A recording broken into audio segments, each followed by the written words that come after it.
Alright, so this is the last video and kind of the giving you the basics of supply and demand before we get down to some actual example questions.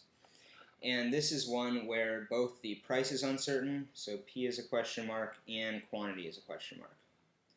So I save this for last because it's kind of the screwball question. There are a lot of things that can cause this, but I'm going to kind of try and give you just the general idea of what's going on. So if you really don't know what's happening to price and you don't know what's happening to quantity, normally supply will be both decreasing and then increasing, or demand will be decreasing and increasing. So like if supply goes from the green to the red and then to the yellow, we know that it is both increasing and then decreasing. But this yellow could have been drawn over here to the left of the original green, or it could have been drawn like back in here, and that would have been, increasing and then decreasing. And so that is the situation when both are uncertain. Is it's, either supply is increasing and decreasing, or demand is increasing and decreasing, or both supply and demand are increasing or decreasing.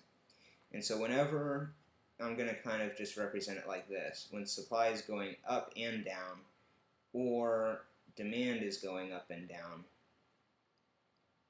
you get situations like this. So when it's just kind of flip-flopping back and forth, that's when you're going to get it's not enough information to tell, or the entire thing is uncertain. And those are really both just the same thing. So hopefully that makes sense. If it doesn't, let me know and I'll go into some more detail about this. But it's just a situation where the magnitude of the increase and decrease are what are important. How big the increase is and how big the decrease are. And you can't tell that just by if it's increasing or decreasing.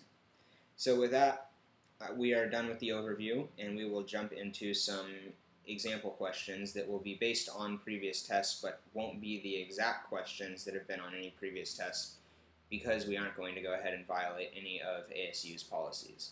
So they'll be based off test questions. You'll get everything you need to know to answer your test questions that are coming up, but they won't be the exact test questions. So I will go ahead and see you in the next video.